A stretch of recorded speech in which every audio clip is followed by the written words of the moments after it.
அனைவருக்கும் வணக்கம். உங்கள் அவேர்னஸ் அப்பா 1/1/2005 21 ஆண்டுகளாக விழிப்புணர்வு சேவை தான் என்னுடைய முதல் சேவை.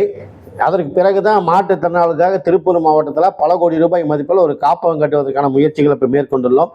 நாளை பிப்ரவரி 6 முதல் தினமும் உங்கள் அவேர்னஸ் அப்பா லைவில் வரப்போகிறேன். இந்த லைவில் வரும்போது அசிங்கமான தகவல்கள், ஆபாசங்கள், காதல் இது மாதிரி எந்த நிகழ்வும் வராது. முற்றிலும் இன்னொரு உயிர் காக்கும் விழிப்புணர்வு செய்தி சேவைகளை பற்றி தான் இந்த லைவில் நம்ம பேச போகிறோம். என்னுடைய லைவில் வர்றவங்க உங்களுக்கு தெரிஞ்ச கேள்விகளை கேளுங்க. எனக்கு தெரிஞ்ச கேள்வி பதில் நான் சொல்கிறேன்.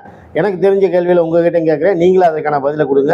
இரத்த தானம், கண் தானம், உடல் தானம், உறுப்பு தானம், தோல் தானம், செம்சல் தானம், சாலை பாதுகாப்பு இது பற்றி தான் நம்ம பேச போகிறோம். தினமும் ஒரு இன்ட்ரெஸ்டான ஒரு லைவில் அவேர்னஸ் அப்போ வரப்போகிறேன். அனைவரும் இணைப்பில் வாங்க. நாளை முதல் தினமும் 1 மணி நேரம், எந்த நேரம்னு சரியாக சொல்ல முடியாது. ஏன்னா எனக்கு ஓய்வு கிடைக்கிற நேரத்தில் இரவாக இருக்கும், இல்லாட்டி காலை, மதியம், மாலை நேரத்தில் ஏதோ ஒரு நேரத்தில் நம்ம லைவில் வருவோம். அனைவரும் வாங்க. வந்து கண்ணியமான முறையில் வந்து பேசுங்க, நாணயமான முறையில் பேசுங்க, சரியான முறையில் பேசுங்க. நானும் நீங்கள் கேட்குற கேள்விக்கு பதில் சொல்கிறேன். என்னுடைய சேவைகளை பற்றி நானும் என் மனைவியும் இந்த விழிப்புணர்வு சேவை துவங்கிய காலத்தில் எங்களுடைய அனுபவங்களை பற்றிலாம் நீங்கள் கேளுங்க. இதுக்கெல்லாம் நான் உங்களுக்கு லைவில் நான் பதில் சொல்கிறேன். நன்றி, வணக்கம்.